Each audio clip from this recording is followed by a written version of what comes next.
All right, hello and welcome everybody to yet another episode of the Dead Draw Gaming Podcast. I am your host, Etchy. Joining me are three Worlds competitors, which is pretty relevant given the news that we're going to be talking about today.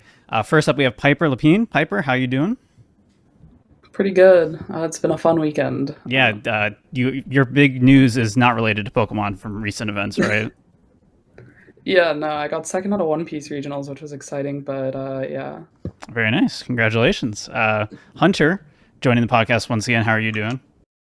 I'm chilling. It's a regular day over here. Nothing new. How about yourself? I'm good. I'm very excited to talk about what we're going to talk about today, which is of course the 2025. How do they put it? Pokemon Championship Series update that they have put out. There's so much to talk about that a lot of people have already talked about, and I kind of wanted to give it a few days for not only for everyone to kind of sit with the news and kind of think about it more, but also so Jake could put out a lot of tweets about it. Jake, how are you doing? Good. Yeah, usual. Just Usual. relaxing. Are you in panic mode with the changes? You feeling okay? We'll get into my thoughts later, but I don't really have don't mind too much on the world's changes, but I do not like the Swiss changes at all. Which, yeah. Well, we'll get all the way into that. I guess the best place to start first is just kind of very briefly summarizing the changes. I'll put a link in the description below, so if you have not seen the news or you're out of the loop on it, you can go click it and read everything in detail. I don't want to spend too much time on it, but basically, the big news that everyone's freaking out about is the change for a Worlds invite. Instead of being just a championship point bar that you would have to hit, so this year is 600 points for Masters in North America, you instead just have to be top 125 as a North American Masters player. It's like tiered down depending on your region and your tier as a player. So seniors in North America is 100, juniors 75. I believe it's 125 and the same scale for Europe. Australia, I think, is like 20 and then scales down from there. So pretty drastic change and a pretty big decrease from this year where this was the biggest Worlds ever. And people, I think North America had like 220 something. Same with Europe, even LATAM also around 200 people. So a lot of invites, and they are cutting that almost in half, which is pretty steep. Some other stuff to go over is the reduced best finish limits for local league challenges and cups, going from 6 to 4. They're also combining the best finish limit for regional special events and ICs, so it's just going to be 6 for all of them. They all share the same slots. One of the big ones is booster pack pricing, all the way down to potentially top 512, which is pretty interesting because people were complaining like, oh, if I make a day 2, I should get some sort of compensation from Pokemon. And they now at most regionals, you'll probably get a booster box for that, so that's cool. And I think actually, we'll talk about it too, but day 2s are much smaller now, so it might be even more extreme than that. But caching is the same, and then there's also new prize tiers for TCG Travel Awards, and they teased a CP bar system that isn't for a Worlds invite, which I'm really interested in hearing about. They literally said explicitly that it's going to be similar to the CP bar from the previous format.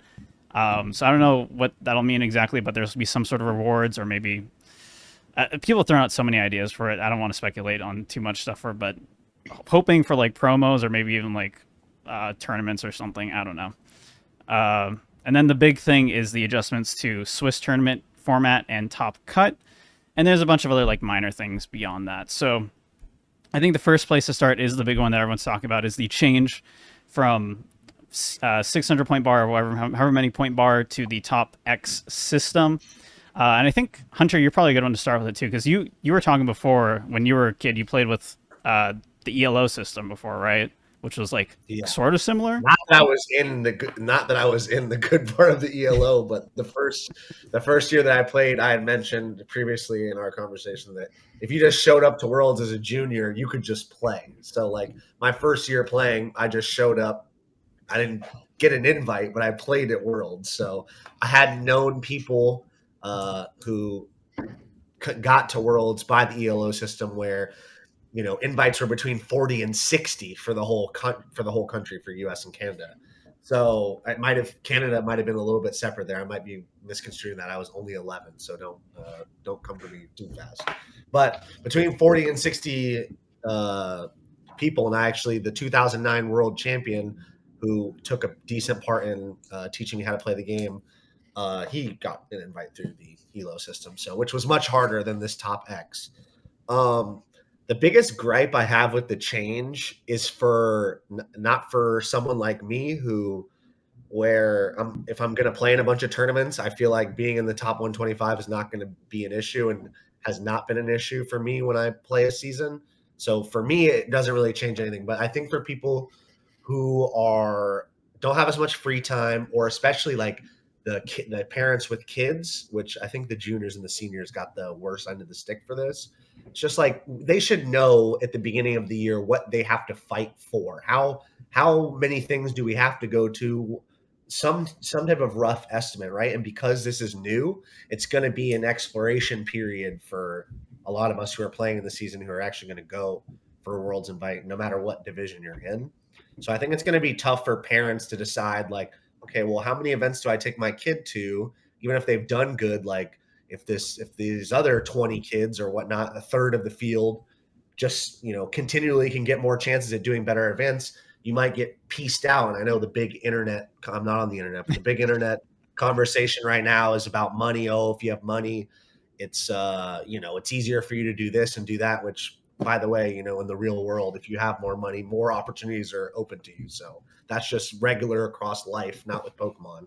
But it does kind of price some people out, and this is a pricey hobby. It's not exactly a cheap hobby if you're playing competitively and you're traveling all around the world to all these countries. So I do think it gave some advantages to people that probably already had advantages, that could take more weekends off or not work on weekends, or parents who have jobs that are flexible. Their kids go to nice schools, so their schools are flexible with their schedules. I think the people who don't have those situations, it's going to be much harder to gauge how much money and how much time you're going to need to put in to get an invite. So the uncertainty part is the part that I don't like.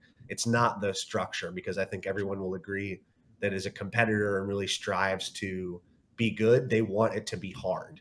If you're a true competitor, you want it to be harder. You want the goal to mean something. You want to feel like you're achieving something. Not that anybody who got a 600-point invite this year isn't achieving something.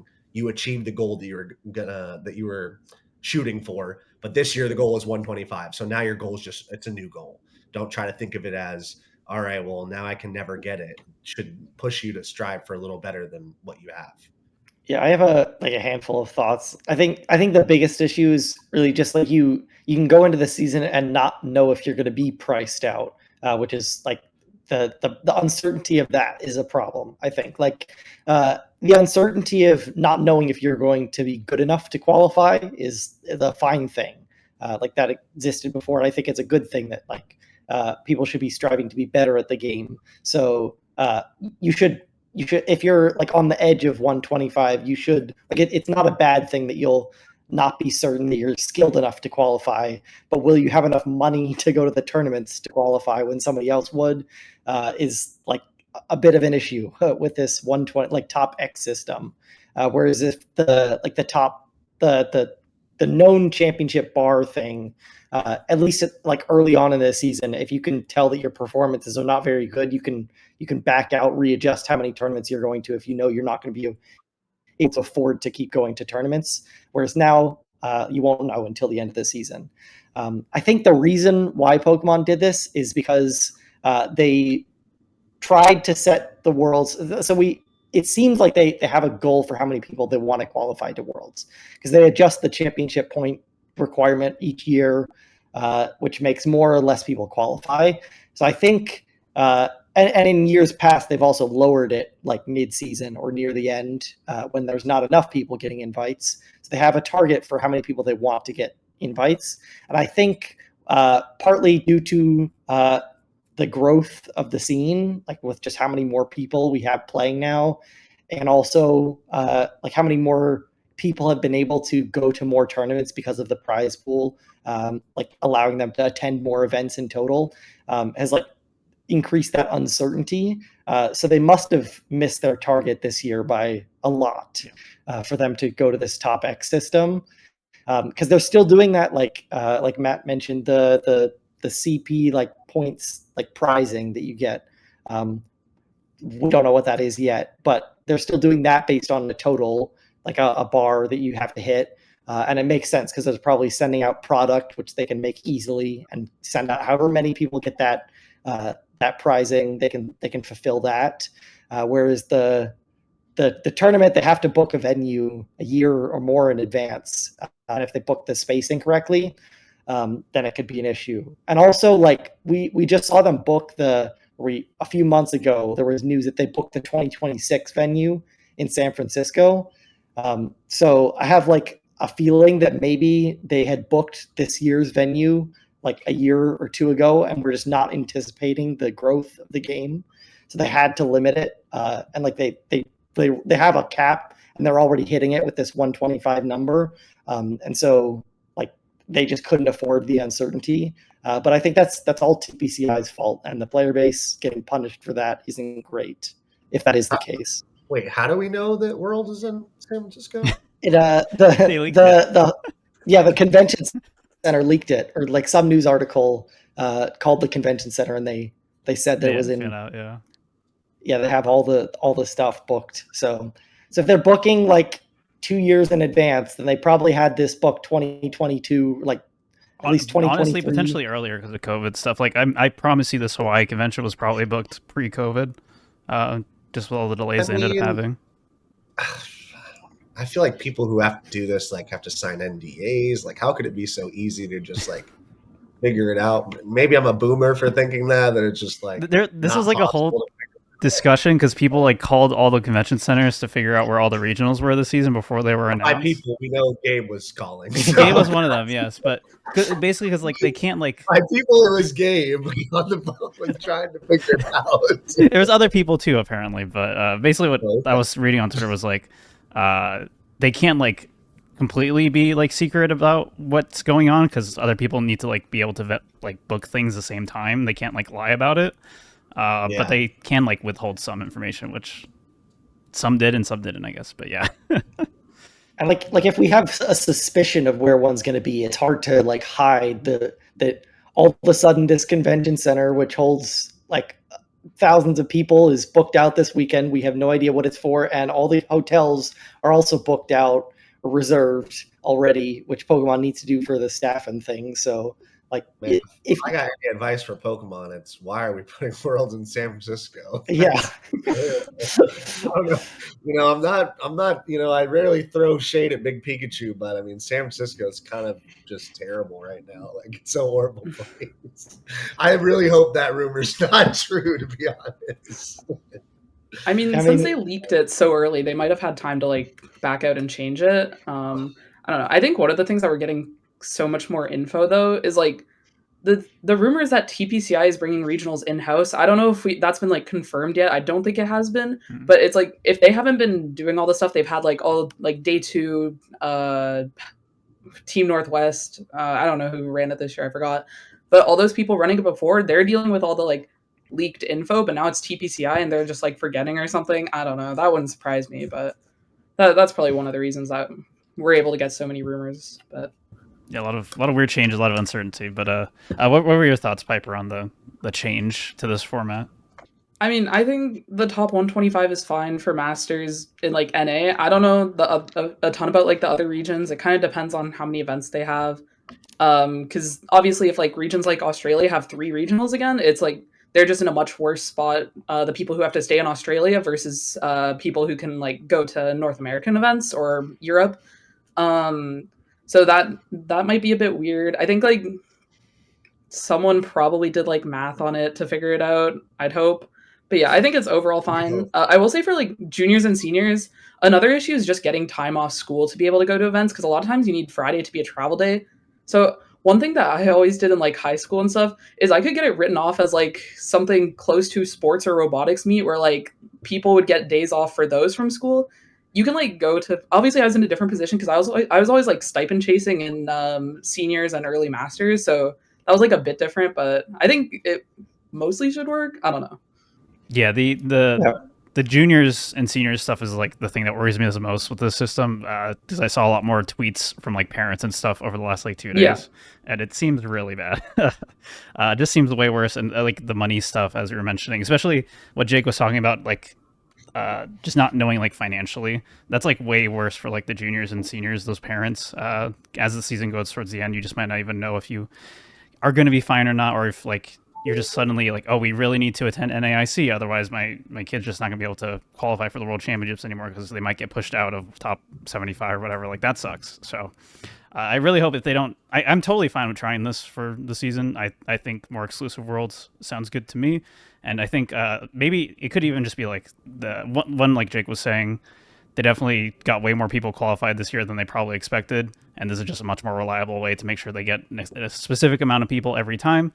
And also maybe just they have a smaller venue next year. I don't know, but could also be a possibility. But I'm totally fine with that. I just hope they maybe consider changes for the seniors and juniors for sure.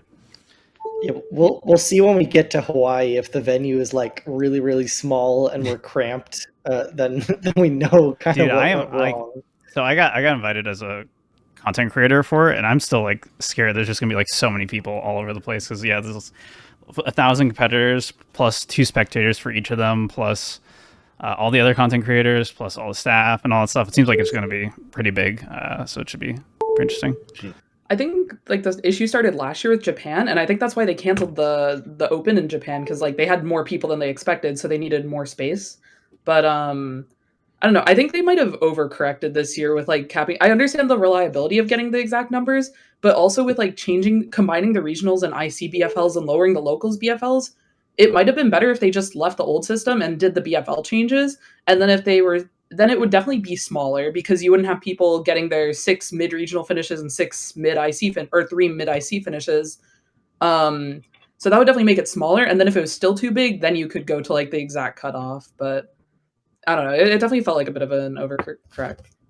I think a lot of people still had like the international thing where they're like, if you go to all 3 internationals, you're a little better off. But if you can't go to like multiple regionals and you go to all 3 internationals and only 2 of them you do okay at, one of them you do, let's say one you do bad. If you're an average player, you do bad at one, you do okay at one, you do good at one. Like it's really not going to give you that much of a bump compared to somebody who like if they went to one IC, they did good at the one IC they went to, and then knocked it out of the park at 5 regionals, top 32 and above, which is what you would want as a world competitor. You want someone who has finishes.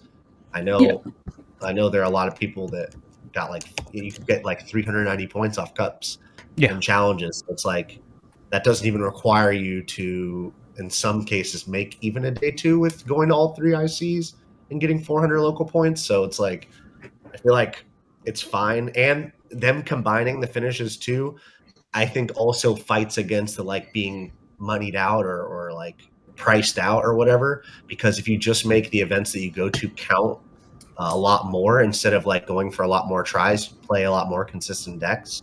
Don't be trying to metagame every other tournament and go for the dub, but just get a solid finish. I think that's still fine. Yeah, I saw a lot of people talking about like how now going to all 3 ICs was like super necessary compared to last season, but I think last season it was just more necessary because you could stack all of the like 256s or 512s onto all the regional ones. But yeah, I feel like the world's caliber player is going to be able to get good enough finishes at regionals that it like negates the person who tries to just buy their invite by going to all the ICs.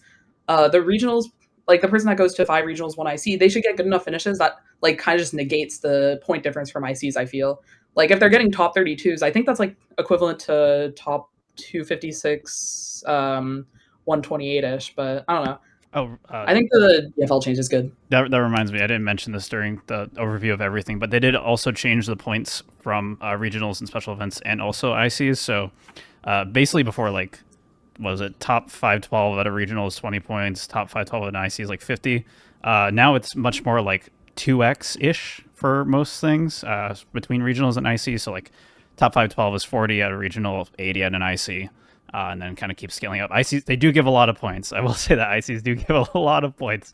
But it is kind of scaled down a little bit differently than last year. I think with last year, like you didn't have to go. Well, so it depends on how skilled you were, but you didn't really have to go to all 3 ICs because the invite, like 600 points, was not very hard to get if you just like farmed locals, and that was kind of all the way there, so you wouldn't have to go to all these events. But so I think out of the top 125, like the top 50% will just be like the top players who are going to get there like regardless. But I think the bottom 50% of the invites going to Worlds could very easily be just money spenders, people going to all 3 ICs and going to every regionals, and just spiking occasionally and getting points from that. There was one change. So I put this on Twitter like a week and a half ago or something before these announcements even came out. But I was saying that they should combine regionals and IC best finish limits, which is what they did, but also make it so that only your best IC finish gets like the bonus points, and the other ICs count as like regionals. So if you have like 2 top 256s from an IC, only one of them awards IC points, and then the other one awards regionals points. So that way, like, there's not a downside to going to more ICs because that's more opportunities to play and get your regionals finishes up. But if you have the ability to go to all 3 ICs, you're not like getting extreme advantage over someone who could only go to 1 IC and all other regionals. I think that would make it more fair, and that's a very easy change they could do. I'm sure they didn't even consider that as a possibility, but if you're listening, anyone at TPCI, please do that, because that would be a very, very quick thing to make it a little bit better. I feel you're asking for additional programming backend work there, potentially. You got to be careful. Yeah.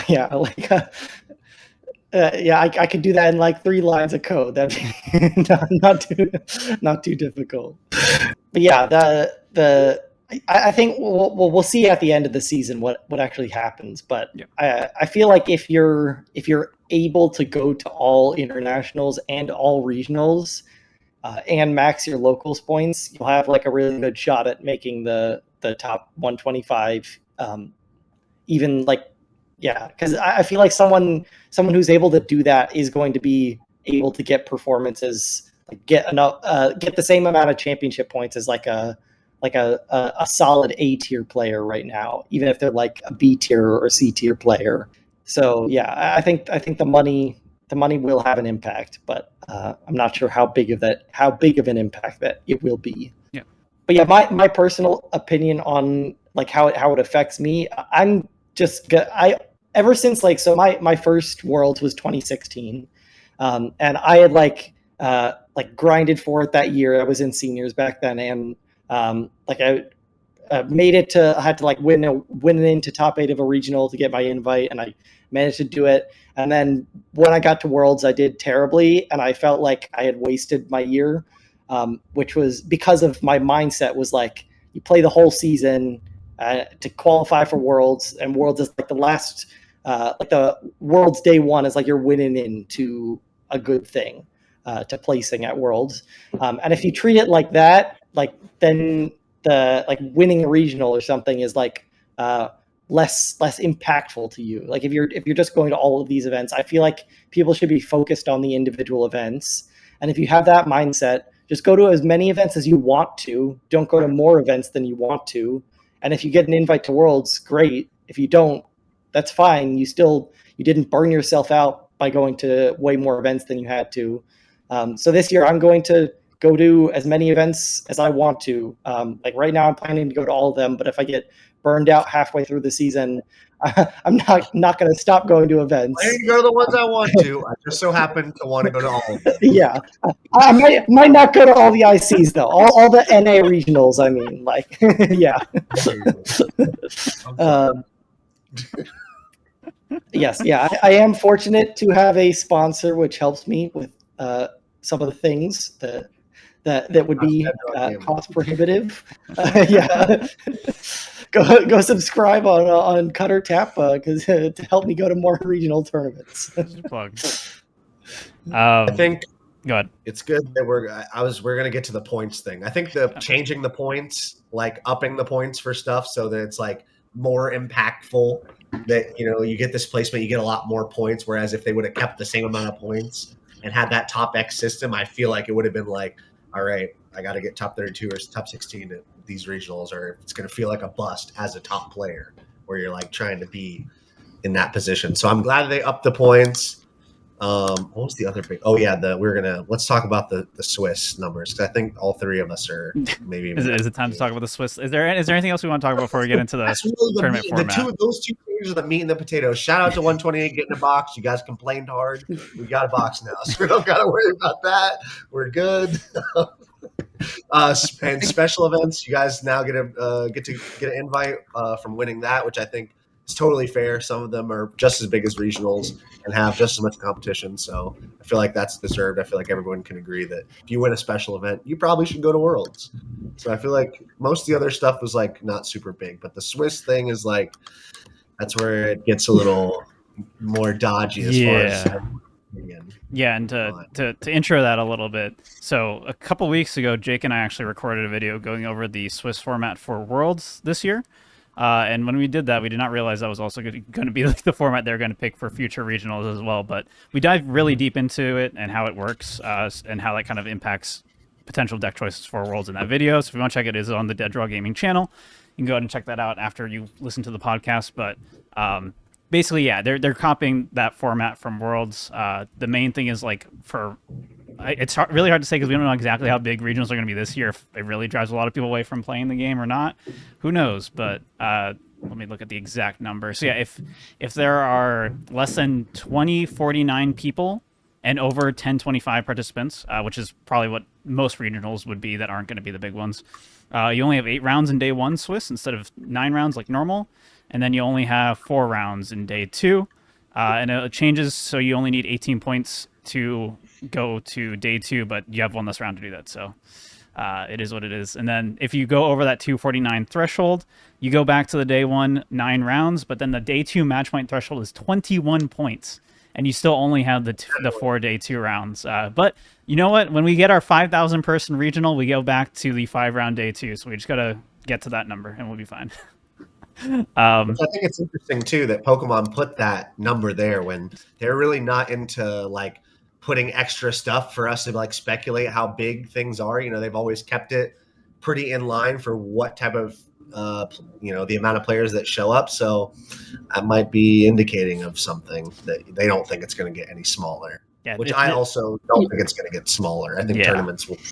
Yeah. One thing is, since they have all the like Arcanine reg data and stuff, and like they can see how many people are trying to reg at events, like them putting the 4,000 numbered like Swiss thing means that they might start capping events bigger, like UIC and NAIC.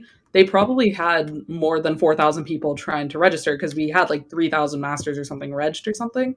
We've seen some new venues this season, like Louisville. I think it's new. I don't think if there's been something, it was like pre-money era or something. But so I don't know the size of the convention center, but it could be something that is that has the capacity for like 4,000-5,000 people, and then it's one of those regionals that's like kind of central eastish, and those ones are usually really big anyway. So we could definitely see those caps get hit.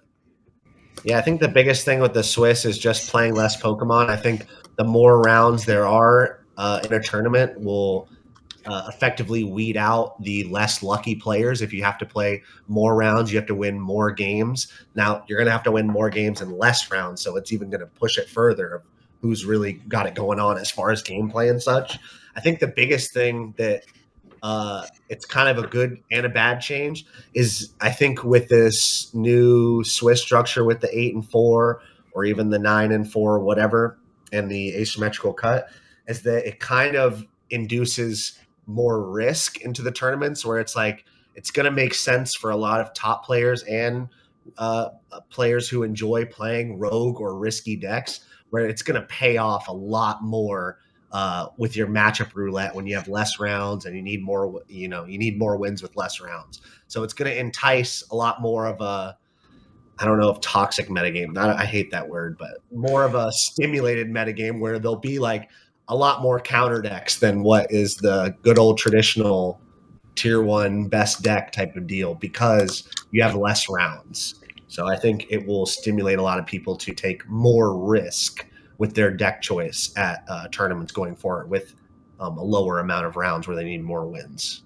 Yeah, so I talked about this in that video that we recorded a bit about Worlds, about deck choices. And one of the points I brought up is that like especially for Worlds when you're playing against all of the best players, it's going to be better to play a deck where you're taking some auto losses, you're taking some terrible matchups, and just because the lower round counts, and you're not going to be able to outskill a ton of people there. It's better to go risky with your deck pick. If you get the right matchups, then you're going to be good going into day 2. You can even win Worlds off that, like we saw with that, like the Arc Pika decks winning Worlds a couple of years ago, like that type of thing. Yeah, Mega Autono was just like, yeah, nobody had thought of that. So, but even like the like just riskier deck picks in general, deck choices in general are better for lower round tournaments because you're less likely to hit the expected metagame. So we see at all these tournaments on the stream, they always put up the meta share of what the decks are. But the meta share doesn't matter. What matters is like what you're likely to hit in a tournament. And if we played an infinitely long tournament, then you'd hit exactly what the meta share says you would. But with lower and lower rounds, you're more and more likely to deviate from that. So you could have a run, like you always hear about people saying like runs that they've hit 8 Lugia in a row in a tournament with 20% Lugia or something. So stuff like that will happen more often. Not that you'll hit 8 Lugia in a row, but the percentage of your matchups that you hit that are one deck or whatever random deck. Yeah, if you're winning, whatever deck it is, you're more likely to be away from that meta share. So it's better to make risky calls than before. But yeah, also, so like the Swiss system in general. So we used to use like a system just called modified Swiss, which was like completely different from the actual Swiss system, which Swiss is like a tournament system that is designed to create one undefeated player by the end of a certain number of rounds. And this is not including ties as well. So in tournaments, you need a certain number of rounds where you can only have one winner. Like if you made like a rock, paper, scissors tournament, you could run it in a regular Swiss tournament system, and you'd have one person undefeated by the end. But we're not playing a system with no ties. First of all, we have ties. And second of all, we're playing a game that is not completely the winner is not completely determined by skill, which is something different to like chess.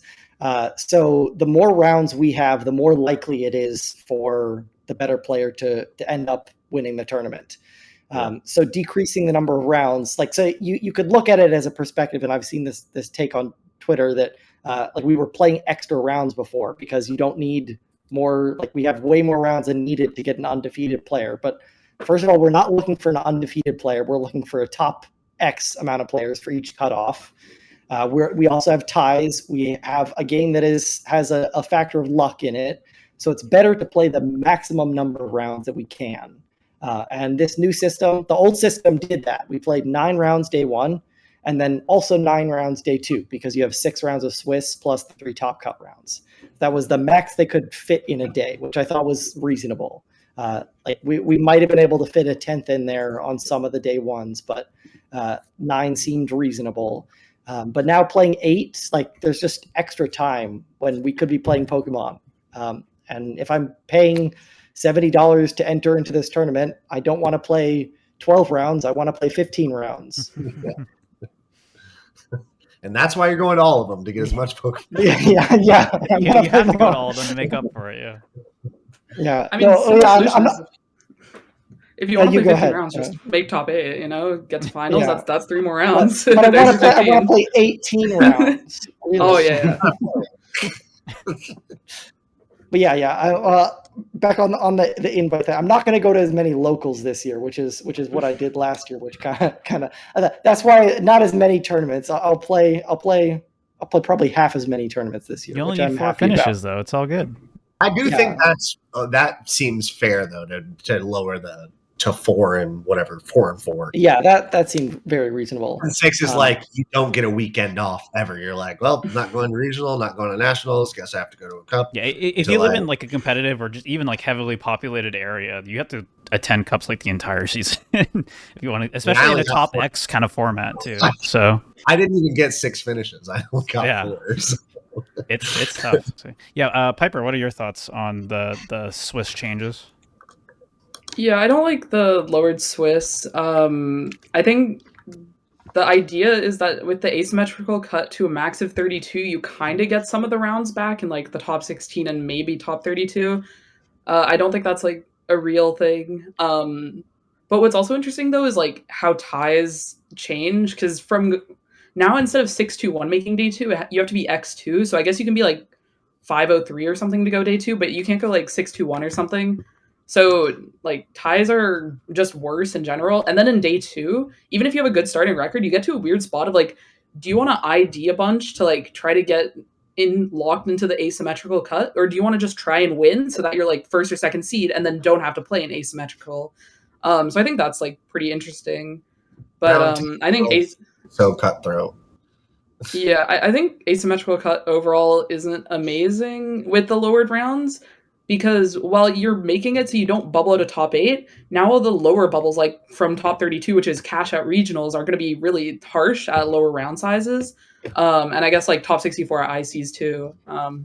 Just less rounds makes those a lot worse. Yeah, like asymmetrical cut is great in theory, but if we're lowering like the rounds, like you're benefiting exactly the people who are like between 8 and 16 who have the same number of points as top 8, and nobody else in the tournament gets benefit from it. So anyone who's on the bubble for any other metric, or the players who finish better in Swiss than those people, they wouldn't have to play before. Now they do have to play around. So where you're only benefiting like 3 or 4 people usually. In like VGC, when they don't have ties, you'll see like the top 16 and even top 32 round cuts potentially. But in TCG, you're not going to see more than like 5 people on the asymmetrical cut outside of cut already, even if that much. But yeah, like decreasing the number of rounds for that, I don't think is worth it in any world. So yeah, I think this is just a very disappointing change. Makes me less excited to go to tournaments. Yeah, I saw Brent tweet that like asymmetrical cut either, because I bubbled twice with 35 and 36 points this year. So I would have, yeah, you would have gave me asymmetrical cut earlier. I would have taken it. I mean, I saw Brent tweet like he bubbled 9th at NAIC, and he's like, I wouldn't want asymmetrical cut for the round cuts, like, and he bubbled. So I don't know. Yeah, I think he tweeted that with the new round changes, he would have lost $13,000 from. Oh yeah. I think Gabe's the one who pointed out Natalie and Hedrick both NAIC day 2 with 6-2-1. So like they would have just not made that, and they both made top 8 at NAIC. Yeah. Like it's just so fundamentally just fundamentally changes how not being able to go 6 cells next day. Yeah, right? That's what you're saying. Yeah. Like it's just making it so much harsher. And we're playing less Pokemon, which sucks. This is the biggest thing I have a problem with. Like if they don't mess with any of the other stuff, I'm totally fine with that. Again, like I would mostly just like changes for juniors and seniors, or just more consideration for them. But this format makes me way less excited to go to tournaments and stuff. And definitely, as Jake was saying, I will go to the tournaments that I want to this season, but I will not be going to all of them, unlike Jake. So. Yeah, I think the reason why they made these day 2 cutoffs is that like somebody going into day 2 under this new system at 6-2-1, most tournaments they would not be able to make top cut from that record. But 6-1-2 would still be able to make top cut. And also, if you're going in the 6-2-1, you can still easily make top 32, even under these new round changes. So I feel like it's just a mistake to cut off. Like we're going down from basically 10% of the field going into day 2 to now like 4%. Yeah, it's like between 3 and 4%. Like I don't get what are they going to do with the extra space? There's already like at every regionals, you always see there's hundreds of tables that are empty on day 2. Yeah. Like why not just let people keep playing? Yeah, sure. Maybe they'll host a regionals on day 2 of regionals. Yeah. Oh yeah. Special. Yeah. Yeah, that's everybody put on their tinfoil hat. Yeah. What? Yeah, the like I don't get the point of smaller day twos, honestly, or like smaller percentage day twos. It sucks. Like, yeah, there's just so much less I guess to like get from an event now if you don't get that day two break. it might kind of combat the like harsher bubbles for top 32 and top 64 since you just have less people competing for them, which is like built from the asymmetrical cut in less rounds. But so it kind of like cancels out. But it might not. I don't know. I think we'll just have to wait. And I wish they kind of waited to announce it until after Worlds, saw how Worlds went, and then like decided to fully switch or something. Because I don't think they have any real data. Because like Yu-Gi-Oh has kind of a similar system for like YCSs. I looked at like all the card games that I could think of and looked at their systems like after the announcements, and Yu-Gi-Oh is the closest. They do like the 11 or 12 rounds and then like top 64 cut. So we have a couple extra rounds at a lower top cut, but I don't know. It's obviously still different, so it's not the best thing to like look at for them. They don't have any actual data from what I know. Like, I don't know. It might just all be theory, which isn't the best. But Yeah, I think also having the same system in like TCG and VGC, and I don't know if Pokemon Go's using it as well, but like these systems, they shouldn't be the same because our games are like VGC doesn't have ties. So the system that'll work best for VGC will not be the system that works best for TCG. And right now they're forcing them to be the same, which I think is just a mistake because we're getting Pokemon Go has like a both double worlds. losers, or maybe not a double losers bracket, but they have some type of losers bracket. So I know theirs is different. Theirs is different, but Yeah. it is shared between they have TCG double and elimination. VGC for this one. Yeah. Yeah, because like VGC, this is basically not really a change for them because they had to go 6-2, 7-2, whatever before anyway. It doesn't really Yeah, matter. they had to go 7-2. Yeah. I'm pretty Yeah, sure yeah, to yeah. make it. Yeah. 6-2. Yeah, you had to go 7 wins, I think. Which, you know, when you really look at it, it's just one less round to get your 6th win. We still need 6 wins. The real shitty part is the day 2, obviously. Yeah. You know, the day 1 didn't really change drastically.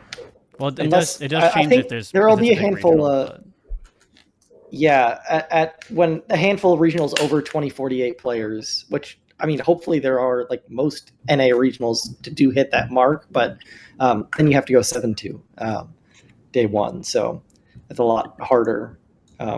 Yeah, I don't know. We'll see how it turns out, but I'm not a fan. You can go 603. That's Hey, there you're you go. 603. Yeah. Are you still Yeah. live? Yeah, 603. Yeah, maybe that'll be better. Yeah, 603. Well, I think one issue that people have said that this is gonna like because you can't tie as much to make day 2, it'll make people slow play less.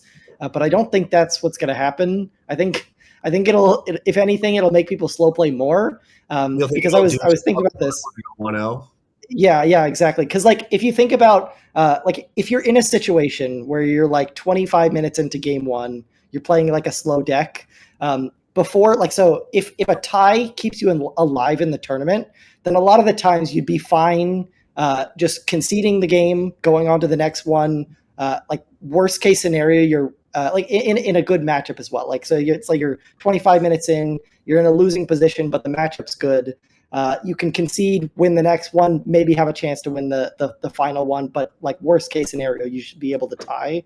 But now if a tie kicks you out, you're probably sticking around and trying to 1-0 from more positions more often because the tie will just eliminate you from the tournament. So I think like, and that's where most slow play issues I think happen. The only other time like slow play is like a major issue is if someone's in just a completely lost position in game 3 and they're just trying to stall out the timer so that the game doesn't finish. But that's not going to change at all because you'll still get your booster packs for it. So there's no downside to not slow play there into a tie because you're going to get eliminated regardless of what happens. But in the position where you're trying to 1-0 someone, like before, when 1-0ing might not have been the best option, it may be the best option now. So I think that'll happen more often rather than less. And if 603 is like what you're trying to hit, then that's also good to tie there. I think when you have a loss and then you get a tie, that's when it really feels horrible. Like pretty much like having a combination of both. I do think depending on your deck choice, whether you're going to go for a fast, aggressive deck and you're going to say, I'm going 6-2 or 7-2, I'm not worried about tying ever, or you're playing a deck that can tie and you're basically saying, I need to win game 1 very importantly every round. So it's just gonna change people's philosophies on deck choice and how they approach these tournaments. And Worlds particularly, I think a lot of people have considered, like, some people probably view, oh, Gardevoir is so great in this format because I'll win a long game 1 and game 2 won't finish or whatever, or maybe I'll even win 2 games. Or I'm going to play something like Raging Bolt where I will not tie at all, and I'll either get my 6 wins really quick to move on to day 2 of Worlds. Whatever happens the last couple rounds is fine, and not have to worry about tying. So it's just going to come down to how you want to play versus the tournament structure and in congruence or added to you playing against the meta. You're adding in another thing that you need to think about as far as strategy goes, especially when it comes to the clock, which I feel like a lot of people only talk about the clock in a negative sense, where it's like we're slow playing or we're overplaying or whatever, but the clock is part of the game, and choosing a deck and then navigating that deck like thinking about the clock as well. That's an important thing that most people kind of just throw out to the side. That is something that you need to strategize for. Yeah, we talked, Jake and I talked about the kind of how the new structure would change kind of deck decision making for Worlds, and I guess you kind of have to have those same things in mind now every tournament, which kind of sucks. But more restrictions on like decks you can pick and like how comfortable you feel with certain decks, kind of not ideal for trying to have like the best meta possible, I guess. But not ideal for Gardevoir players who, on one hand, probably feel doomed that they're not going to be able to finish enough games, or the other Gardevoir players that are like, yeah, I'm playing 30 minutes one game, I'm not worried about it. So I'm sure that'll strike a pose in between all the Gardevoir players out there. I think Metagame best of 1. Yeah, or that. I think whoops, skyrocket. I think current format Gardevoir is like, if you want to finish 3 games, you should be able to a lot of the time, because like it's a lot of your games are like, it's pretty easy to tell if you're going to lose like the first few turns. You just set up or not. In a bunch of your matchups, it's really just if you set up or not. So it's those matchups are pretty fast. The hard ones are the long matchups, but they're going to go 30 minutes anyway and turn into a best of 1 regardless. So I don't think it's actually as big of an issue as people think. Yeah, like all of the matchups where like you would be on the edge if you didn't concede are matchups where it's pretty easy to know when you should concede. And the matchups where it's hard to know if you're going to concede are going to go 35 minute game 1s anyway. So yeah, I think also like once you get into day 2, like ties aren't that bad anymore. And at that point, like the matchups are really what matter. Like ties aren't any worse than they were before. They're still like not good, but they're not changing at that point. So like the matchups are really what matter at that point. So if the slow deck is beating what all the other top players are playing, it's still correct to play the slow deck, even if you get like that slight disadvantage. Anything else y'all want to cover with the new tournament format? Anything we missed? Well, there's one thing I could bring up, which isn't really related to the tournament format, but on the same page. We got the IC dates for next year, which actually leads to something kind of important. Which I was going to post something about this on Twitter tonight, but I think we might be getting universal releases for cards, like sets. Because the UIC date lines up with when Japan has been getting their so every year Japan gets their new letter block set mid-January. So either like the second or third weekend of January, and whenever we've had, and then they also the website that releases all the cards, they do that a week before their set gets revealed. And whenever we've had a set that releases like simultaneously with Japan, it's that our pre-releases start on that day that they release the scans online. So if we time it out, the pre-release is starting the week before we expect their set release to release, and then going for 2 weeks, and then the set releases, and then 2 weeks later, the set becomes legal. You hit this date where this tournament is at. So that makes me think that they're trying to line up the releases with Japan, which will be great. having rotation lined up with Japan so we don't have to like watch for 3 months while they figure out everything with rotation. Yeah. I feel like there's so many people that complain about this. They're just like, man, I wish we could just have the cards when Japan has them. But I think there are a lot of people that benefit from just watching them. Yes. Primitive part. They're kind of building the wheel, and then America, like Chen Pao is a perfect example of this, where like Japan really never, like they have Palkia in their Chen Pao and Iono and multiple boss in their Chen Pao. Like they kind of, had the caveman wheel, and then, Reagan and all of them just like came out with the car, the Model T, that actually made the version that works. So I feel like that benefits us, and I am I'm glad that we all the rotation is the same. We all get to play on the same stuff, but I do like kind of looking at their meta and seeing stuff before and kind of having time to not only look at tournaments and look at early lists, but then also look at the set and kind of have like a perspective picture from all three. But I do think, especially this year, because the dates have been getting closer to all the sets, like getting closer and closer, this one that's coming out or whatever is only going to be a couple weeks different or whatever. So I think a lot of people knew that was going to happen. And just to point out on the IC thing, I think it's just great that they gave us the dates period at the beginning of the year so that people can just go and say, all right, this is when it's going to be. I don't have to wait till the month before to buy a ticket or know if I'm going to reg or whatever. I at least know when it's going to happen. And then releasing the events up till December, I think it's like a huge improvement. And I think Pokemon is starting to get, like, people want the information earlier and they're starting to do better. So shout out to Pikachu for giving us some dates. Yeah, I was going to say, on that note, I as someone who outsourced a lot of his testing to Japan for EUIC this year, this is very sad for me. You're gonna have to use your brains, Americans. Use them. But it is very exciting. I've been a big hater of the basically 6-month-long formats we've had the last 2 seasons because we get the mini set in January, and that doesn't count. It's not real. So I'm more than happy to get the early rotation. Very excited for that. And it's kind of interesting point, too, that plays into the kind of money situation we were talking about earlier, is like by having EUIC in February, if you go to that and you don't do well in it, then you can like readjust for the rest of the season. Like there's still enough time between that and NAIC that you could cancel your plans.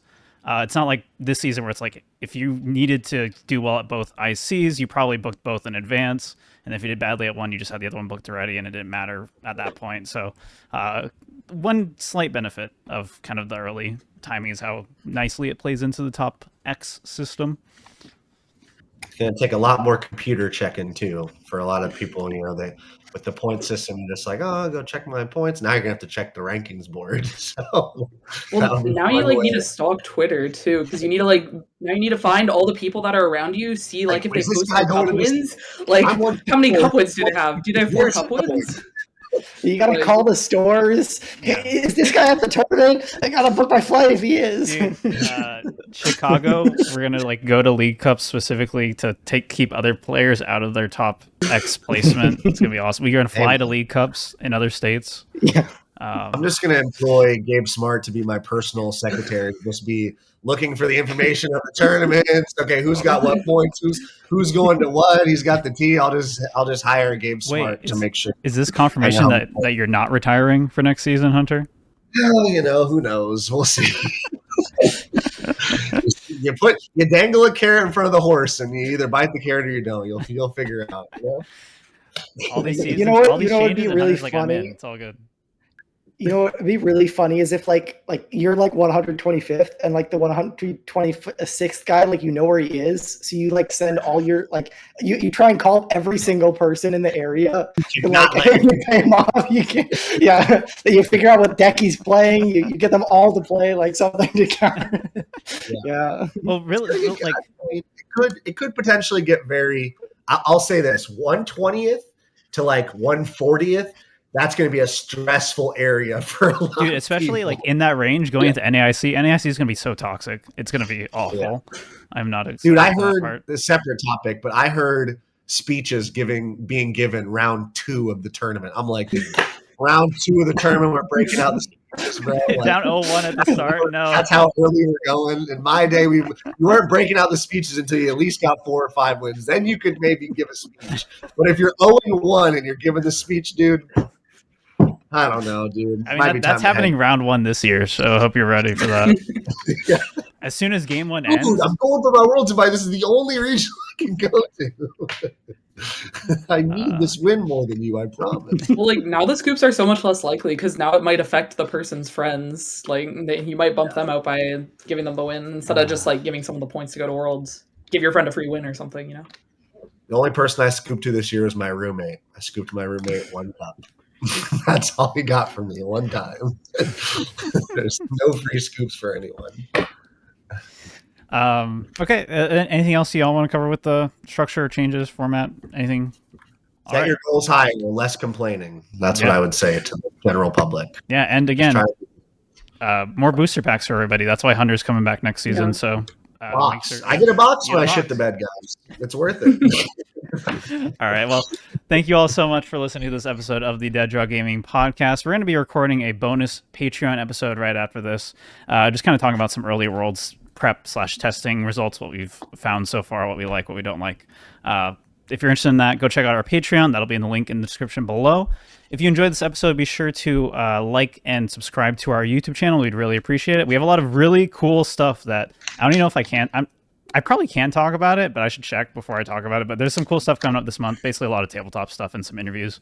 So a lot of stuff related to Worlds. So make sure you check that out when it all comes up.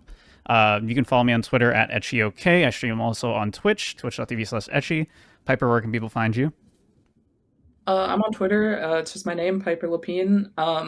Yeah, if TPCI is listening to this, please keep UIC at the same days every year. I have a week off of school then. It's awesome. As usual, you can find me nowhere, but just for the for this coming up month, we will have articles coming out for the Worlds format. I'm making sure that everybody's doing their due diligence in the background. So we're gonna have a bunch of articles this month. So just try to tap in and listen to all the lovely guys and ladies on our team, what they have to say. We added a bunch of new members. I don't know if people have even gone through that, but we have some new members that potentially will be writing. So yeah, some new stuff on the website. So just check out for it there. Awesome. And then Jake, any shout outs for you? You know where to find me if you know my name. No, you can't say that because there's someone else with your Twitter name. Yeah. You can find me on Twitter at Jake K Gearhart because the Jake Gearhart is taken on Twitter and they won't delete that account even though it's never posted ever. So are you sure that's not your account? Or you just never It's not mine, no, sadly. Thoroughly checked. Yes. Awesome. Well, thank you all so much for listening to this episode. We'll see you next time. Bye-bye.